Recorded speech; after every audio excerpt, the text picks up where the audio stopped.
Olá, meu nome é Lívia, eu sou mestre em enfermagem, estomoterapeuta e hiperbarista e vou dar continuidade na nossa sequência de aulas sobre manejo de feridas complexas com ênfase em lesão por pressão.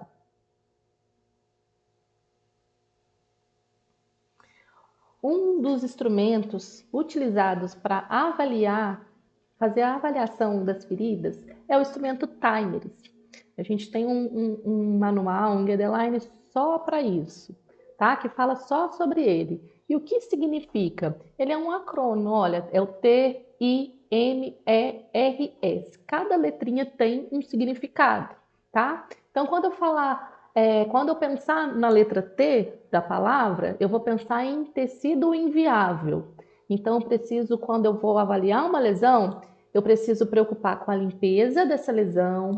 Eu vou estar fazendo o desbridamento dos tecidos inviáveis que eu identificar.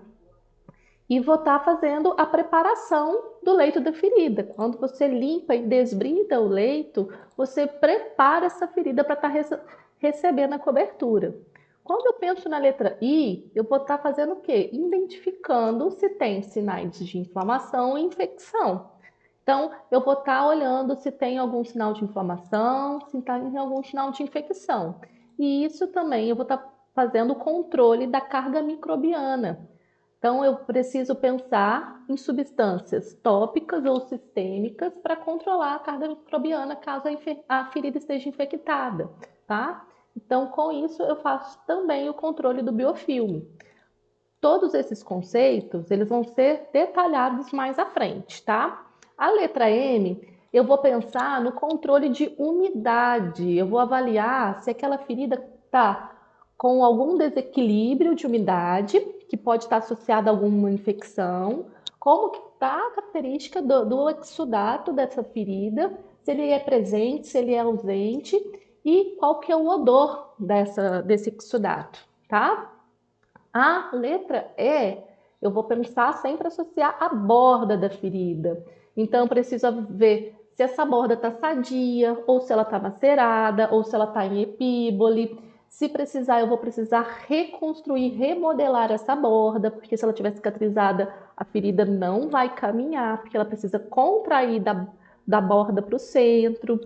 E vou me preocupar em deixar essa borda sadia. Quando eu penso na letra R, eu vou pensar na parte de regeneração tecidual. Aí, o que eu vou estar fazendo? Eu vou estar avaliando tudo que eu fiz, vou reavaliar a conduta, ver se está evoluindo o que eu estou pensando, se não está o que eu propus de cobertura, se está dando certo, se não dá. E se tiver uma ferida depois da intervenção de coberturas indicadas e de orientações, eu vou estar utilizando produtos que otimizem a cicatrização, tá? Mas esse R é para a gente lembrar que essa ferida, que o profissional precisa sempre refletir sobre sua conduta e reavaliar essa conduta, tá? A letra S é uma letra que foi adicionada, é a letra do fator social e é uma letra importantíssima, onde eu vou estar avaliando esse paciente de forma holística, tá? Lembra na segunda aula que a gente falou que o paciente com uma lesão não é só uma lesão? Eu preciso ver ele de forma macro, né? De forma holística. Então, qual que é o impacto da ferida na vida dele? Ele tem cuidador? Ele tem suporte? Ele tem plano de saúde? Ele usa o SUS?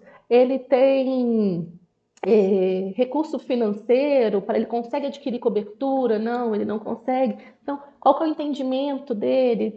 Qual que é o nível de escolaridade? Tudo vai entrar aqui na letra S, que vai impactar diretamente no cuidado. Então, vamos lá, ó, na letrinha T, que é a letrinha do tecido. Primeiro, eu preciso entender o que é uma ferida e pensar o limite anatômico dela, tá? Então, ó, essa parte aqui do meio é o quê? É o leito da ferida. Nesse caso aqui é o tecido de granulação que está aparecendo. Quando eu venho um pouquinho para cá, ó, tá vendo logo depois do leito? Aqui já é a borda. Um pouquinho depois da borda eu tenho a margem, que é essa parte aqui. E tudo aqui em volta eu chamo de pele perilesional. Então, quando eu avalio uma ferida, eu preciso pontuar qual que é o leito, como está a borda, a margem e a pele perilesional. Eu tenho que fazer a avaliação de todo o limite anatômico dessa ferida. Quando eu olho para a ferida, eu preciso identificar quais são os tecidos presentes, tá? É um tecido de epitelial, de epitelização, que tem essa característica, ele é mais rosinha, ou mais claro que, se pensando em uma pele negra, ele pode ser mais claro que o tom da pele. Na hipergranulação, é um tipo de tecido que pode ter, só que ele está maior do que o nível da pele, então ele não está sadio. Não, está um tecido de granulação bem vermelho, vivo, então é um tecido saudável. O que eu tenho ali é uma necrose de liquefação, é o esfacelo. É um esfacelo úmido, soltinho, ou ele está aderido na ferida, ele é mais seco? E o que eu tenho quando eu penso na cor preta aqui é uma necrose de coagulação, que é uma necrose mais seca, que a gente chama de escara, tá? Então eu preciso olhar para a ferida e identificar qual que é o tecido que tem. Em relação à limpeza da ferida,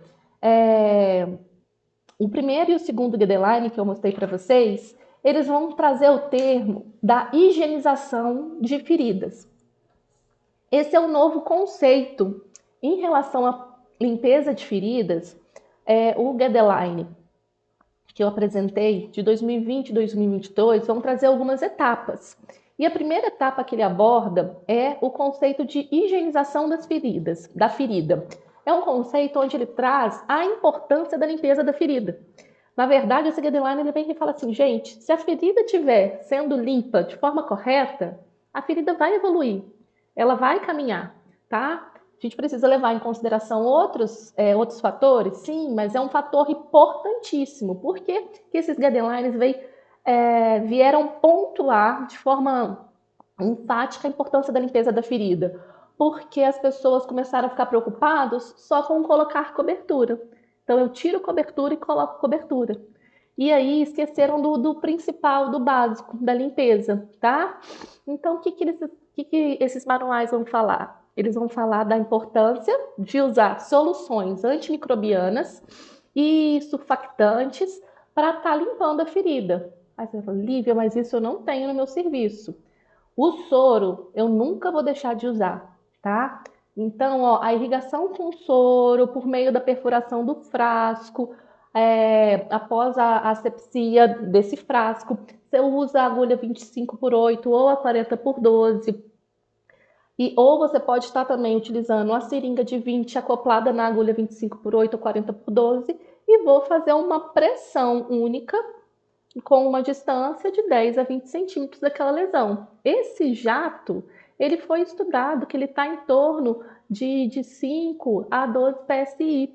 Então, que é a pressão estudada que consegue limpar o leito e não lesionar, tá? Então, eu preciso sim seguir essa técnica para estar limpando. E toda ferida, independente se eu tenho outros produtos ou para utilizar, eu sempre vou utilizar o soro primeiro. Ele aqui vai ser meu coringuinha. Só que ele não consegue, ele não tem ação o quê? Antimicrobiana. Ele vai estar limpando os debris, resto de pomada, tá? E depois eu vou pensar nas soluções que são indicadas hoje em dia, ou PHMB, que é 0,1, 0,2%, que tem uma função antimicrobiana importante, que vai estar ajudando na redução da carga microbiana da ferida, ou ácido hipocloroso ou hipoclorito de sódio, que seria esse daqui, tá? Não tenho conflito de interesse com nenhuma dessas marcas, é só para estar ilustrando vocês. Quando fala da limpeza, eles trazem também um conceito de desbridamento de manutenção, que é onde eu faço uma fricção no leito da ferida, na borda e na pele perilesional, ou com a gaze úmida, ou com a gaze umedecida com soro, ou com produto, ou com produtos próprios para isso, igual essa daqui, que é o DAC, tá? Que é uma tecnologia que vai ter uma ação física, assim, para estar combatendo o biofilme. Então, existe hoje, é recomendado fortemente hoje na literatura a associação do soro com um desses produtos. E aí, quando eu olho para essa imagem, eu vejo que aqui ó, ele está com um jato de soro na ferida, aparentemente está correto. Aqui ele está fazendo um desbridamento de manutenção, está correto. Agora, para essa outra imagem, ela está correta? Olha o soro que ele está usando, o jato não vai estar na pressão adequada. Olha aqui a distância que está sendo, e não tem agulha na ponta da seringa de 20, então também não está adequado. Se eu não faço minimamente a técnica de limpeza correta, essa ferida não está sendo bem limpa, tá? E ela não vai melhorar, não tem como. A limpeza é a principal etapa para a ferida caminhar para o sucesso da cicatrização, tá? Agora, uma outra questão importante que traz o Guideline é se pode utilizar a água potável. O que acontece, gente? Esse Guideline, ele foi construído, né, internacionalmente. Aí a gente precisa pensar no Brasil. Na leitura do material, vocês vão ver que pode sim usar uma água potável, tá? Agora vamos pensar na realidade do Brasil. Será que isso é recomendado aqui para nós? Será que a gente tem controle de limpeza dessa água, de limpeza do encanamento? Então, pensa, todo o guideline é pensado em reduzir carga microbiana local para reduzir o número de micro-organismos que tem naquela lesão, para não formar um biofilme. Então, se eu uso uma água que eu não tenho certeza que ela está limpa, ela não vai ser recomendada, pensando na nossa realidade, tá? Mas se você vê isso escrito, ele está escrito lá no guideline, porque tem outras realidades de outros lugares do mundo.